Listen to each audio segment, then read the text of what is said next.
Good morning everyone. मैं नेहरू महाविद्यालय ललितपुर में डिपार्टमेंट ऑफ फिजिक्स से डॉक्टर वर्षा साहब। जैसा कि हम अपनी प्रीवियस वीडियो में देख चुके हैं, बैलेंस एंड अनबैलेंस्ड फोर्स।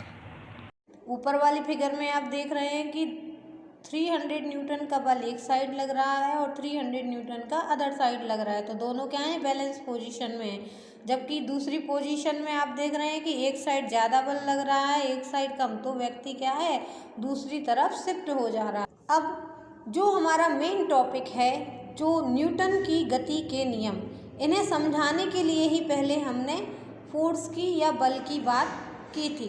तो basically Newton, sir Isaac Newton ने, जो भी हमारे यूनिवर्स में जितने भी चीज़ें होती हैं, तो जो साइंटिस्ट होते हैं वो ऑब्ज़र्व करते हैं कि क्या हो रहा है, कैसे हो रहा है, फिर उन्हें किस तरीके से, उनके पीछे क्या क्या घटनाएं हैं, क्या वर्क काम कर रहा है, उन चीज़ों को वो एनालाइज करते हैं, अपने कुछ नियम देते हैं। तो न्यूटन ने भी देखा कि जो गति की अवस्था है, विराम अवस्था है, या कोई परिवर्तन हो रहा है, तो उन्होंने इन सभी के लिए अपने 3 नियम दिए, जिन्हें न्यूटन की गति का प्रथम नियम, द्वितीय नियम और तृतीय नियम कहा गया। ठीक है, तो न्यूटन की गति का जो प्रथम नियम है, उसे कहें तो प्रत्येक पिंड या वस्तु अपनी विराम अवस्था में या एक समान रेखीय गति की अवस्था में तब तक रहता है जब तक उस पर कोई बाह्य बल आरोपित ना किया। न्यूटन की गति के प्रथम नियम को जड़त्व का नियम भी कहते हैं।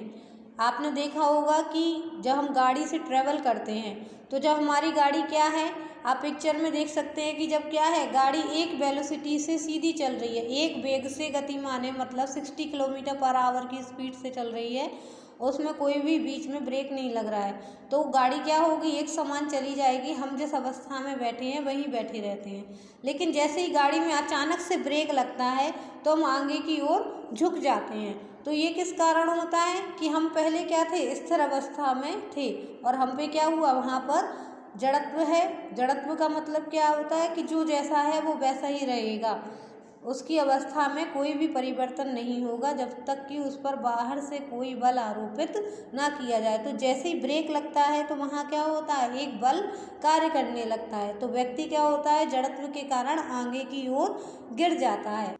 इसको हम देख सकते हैं कि जैसे एक बॉल है, ये बॉल आप देख रहे हैं कि ये कैसी है, रेस्ट पोजीशन में है, तो या फिर ये क्या है, एक कांस्टेंट वेलोसिटी से आगे बढ़ रही है। अगर वो एक जगह स्थिर है तो क्या ऐसा पॉसिबल है कि वो अपने आप आगे चली जाए? नहीं, ऐसा पॉसिबल नहीं है। जब तक क्या है, वो स्थिर अवस्था में है तो वो स्थिर ही रहेगी जब तक उस पर बाहर से कोई भी बल आरोपित ना किया जाए। या फिर अगर वो किसी स्लो मोशन से धीरे धीरे धड़क रही है तो वो धड़कती जाएगी, अगर उस पर घर्षण बल कार्य नहीं करेगा। लेकिन घर्षण बल कार्य करता है तो वो रुक जाती है।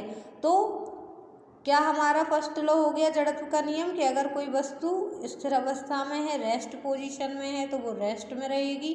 अगर वो एक समान वेग से गतिमान है तो एक समान वेग से गतिमान रहेगी जब तक कि क्या हो, उस पर कोई बाह्य बल आरोपित। पैर से किक करेगा तो ये क्या होगा, बॉल हवा में घूम जाएगी, या फिर आगे जाके जब तक घूमेगी जब तक वो किसी दूसरे ऑब्जेक्ट से जाके ना टकरा जाए या उसकी वेलोसिटी कम ना हो जाए। जैसे ही ये दूसरे ऑब्जेक्ट पे जाके टकराती है तो क्या होता है, वो ऑब्जेक्ट इस पर बल लगाएगा तो ये क्या हो जाएगी, रेस्ट पोजीशन में। अब न्यूटन का दूसरा नियम, न्यूटन ने अपना दूसरा नियम क्या दिया कि किसी भी वस्तु के संवेग परिवर्तन की दर उस पर लगाए गए बाह्य बल के समानुपाती होती है तथा संवेग परिवर्तन की दिशा वही होती है जो कि बल की दिशा होती है। तो इस नियम को हम देखें तो इस क्या होता है आपका त्वरण। त्वरण मतलब वेग परिवर्तन की दर। त्वरण क्या है, वेग परिवर्तन की दर को त्वरण कहते हैं। समय के साथ किसी भी ऑब्जेक्ट के वेग में जो परिवर्तन होता है उसे हम त्वरण कहते हैं। तो F = m/a। तो जब क्या होगा, जितना ज़्यादा बल लगाएंगे किसी भी चीज़ को वो उतनी दूर तक जाएगा। छोटे बच्चे हैं, एक गेंद को लेके फेंकेंगे, ठीक है, छोटे बच्चे ने एक गेंद को लिया, उस गेंद को लेके फेंका तो वो थोड़ी दूर तक जाएगा। क्यों? क्योंकि वो बच्चे का बल कम, वो बच्चा थोड़ा सा फोर्स अप्लाई करेगा, वो थोड़ी दूर तक गया। उसके अपोजिट अगर हम किसी प्लेयर को ले लें, वो प्लेयर उस बॉल को लेके फेंकेगा तो वो बहुत दूर तक जाएगी। क्यों? कि उसने उस पर क्या किया, ज़्यादा बल आरोपित किया। तो जितना ज़्यादा बल लगाएंगे उतना ही ज़्यादा त्वरण होगा। तो बल त्वरण के समानुपाती होता है। इसे कहते हैं न्यूटन की गति का द्वितीय नियम। ठीक है। न्यूटन की गति का तीसरा नियम, third law of Newton's motion, जिसे हम बोलते हैं क्रिया प्रतिक्रिया का नियम। अर्थात कोई भी वस्तु किसी भी चीज़ पर, जैसे कि हम हैं, हम किसी भी चीज़ पर जितना बल आरोपित करेंगे उतना ही बल वो वस्तु हम पर आरोपित करेगी। फॉर एग्जाम्पल हम कहें कि अगर हम किसी को, क्या होगा, अगर हम दीवार में कुछ फोर्स लगाएं तो वो दीवार भी क्या करेगी, हम पर उतना ही फोर्स अप्लाई करेगी। इसे क्या, क्रिया प्रतिक्रिया का नियम। आप देख रहे हैं एग्जाम्पल, जैसे कि बंदूक होती है, बंदूक से जैसे ही गोली चलाई जाती है तो क्या होता है कि बंदूक पीछे की ओर शिफ्ट हो जाती है। मतलब कि जितना फोर्स से गोली आगे की ओर जाएगी उतना ही फोर्स विपरीत दिशा में भी उस बंदूक पर कार्य करेगा। एक नाव पर एक व्यक्ति है, पाँव से आप देखेंगे कि सेकंड पोजीशन में आप देख रहे हैं कि एक व्यक्ति क्या है, नाव से उतर के किनारे आ रहा है। तो जैसे ही वो आगे की ओर आएगा, नाव उतनी ही विपरीत दिशा में पीछे की ओर शिफ्ट हो जाएगी। मतलब जितना बल आगे की ओर लगा, प्रतिक्रिया उतनी ही विपरीत दिशा में हुई। तो न्यूटन का तृतीय नियम क्या है, क्रिया प्रतिक्रिया का नियम। अर्थात कोई भी ऑब्जेक्ट किसी भी चीज़ पर जितना बल आरोपित करेगा उतना ही वो ऑब्जेक्ट उस वस्तु पर भी आरोपित करेगा। इसे कहते हैं न्यूटन की गति का तृतीय नियम। तो हमारे न्यूटन की गति के 3 नियम हो गए। Newton's first law of motion अर्थात जड़त्व का नियम, अगर कोई वस्तु स्थिर है तो स्थिर रहेगी, अगर एक समान वेग से गतिमान है तो एक समान वेग से गतिमान रहेगी जब तक कि उस पर बाहर से कोई बल आरोपित ना किया जाए। Newton second law of motion आप देख रहे हैं, जैसे गाड़ी का यहाँ दिया है F प्रोपोर्शनल टू A, मतलब बल त्वरण के समानुपाती होता है।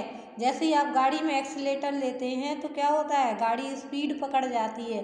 तो जितना हम एक्सीलरेट करेंगे गाड़ी उतने ही बल से आगे बढ़ जाएगी।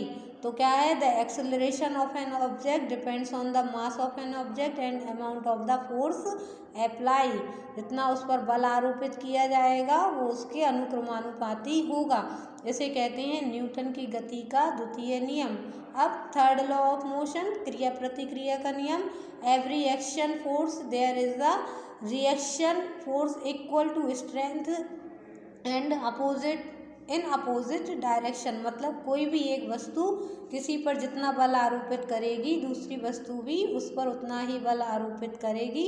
फॉर एग्जाम्पल बंदूक से चलाई हुई गोली। तो ये हमारे क्या होते हैं, न्यूटन की गति के 3 नियम।